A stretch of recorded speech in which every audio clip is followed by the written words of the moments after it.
Hey, dude. I'm sorry, dude. We are filming a documentary on YouTube. Like, do you mind if I can ask you some questions real quick? 2 minutes, maybe? 2 minutes? Yes, 2 minutes. Okay, sure. Is Howard? That's Yeah. your gym college? Howard? Not really. I just had this around. Our program is more about like education.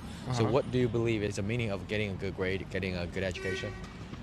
I think for many people there's different definitions. I guess for most people they just want a stable job or, like be able to get what they want in life. But for some other people, I guess it's about like achieving something in life.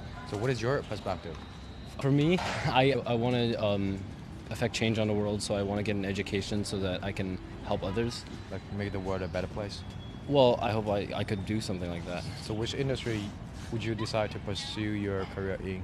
I'd like to get into politics because I think that politics in the West especially, it's really corrupted. But I hope that like I can be an honest kind of politician, which is rare, but yeah. I wouldn't be in politics here. I'm not a Chinese citizen. Oh, I'm sorry. So, where from? I'm from the United States. Well, like, which state? I'm from New Jersey. Why you're into this kind of stuff? Maybe it's because I grew up in the United States, so I'm probably just more familiar than they are. How long have you been studying here? 5 years, I think. Okay. I came here in middle school. Okay. Yeah. So, what do you think of Donald Trump or Biden?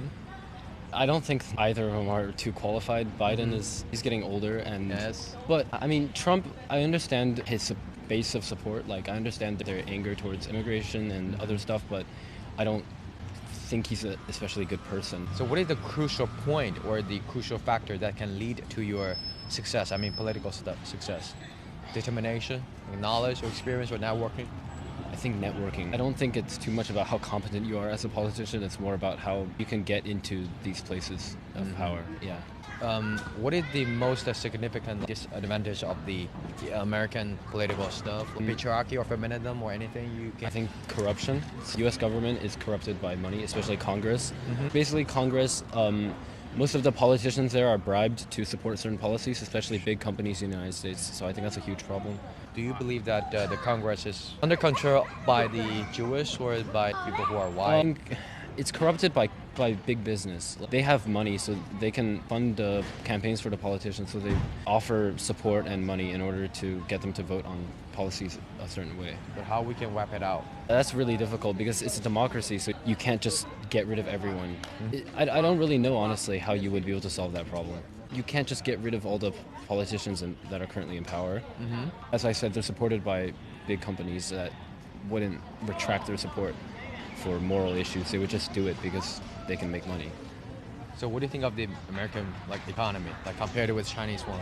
Which one do you think is going to be more dominant in the future? There are a lot of people who believe that the Chinese economy will outpace the United States. I'm not too sure. I mean, obviously, right now the U.S. economy it's more developed because China, had less time to do so. But I think China's making a lot of progress, and they'll probably outpace the United States sometime in the future. So the last one is, any words you want to share with my followers? Because most of them are learning English right now. Do you have any tips or skills you want to share with them? I think the best tip I can give for language learning is practice by reading and by speaking to native speakers, because you can really understand how they talk, like whether it be slang or inflections in their voice, how they speak is really useful, and reading is really good because you can understand how people talk and convey their expressions and stuff. Friends? Yeah, sure. It's really good for learning a language because they use a lot of slang and they introduce a lot of pop culture. So I think that would be really good. Thank you. What's your name? Daniel. Daniel, I'm Jackson. Nice to meet you, Daniel. Nice to meet you. Do you mind if I post it on my channel? Yeah. It's called Jackson Lewis. That's Okay. my name. It's also my channel's name. And if you want to search me on Chinese TikTok or some different Chinese platform, it's called Jackson.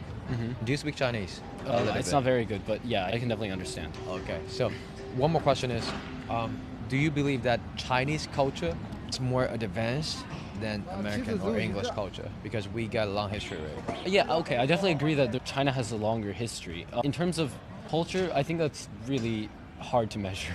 I guess in terms of the amount of cultural works, I think definitely China has more, but America has made a lot of huge contributions in terms of literature, art. Most of the biggest Western developments in the 18th and 19th century, Romanticism, Impressionism, a lot of it was based on American literature. But I don't think that's something you should be measuring. Both countries have made significant contributions to the world Yes. in many meaningful ways. Yes. Yeah. Oh, thank you. I really love your you. words. Bye. Bye. Good luck. Yeah. Thank you. Listen, I cannot imagine he got such brilliant and deep way of thinking. Like, conversation with him was really inspiring. We are still looking for some wisdom and some like conversations that we can make with the students here. So let's go and keep it up.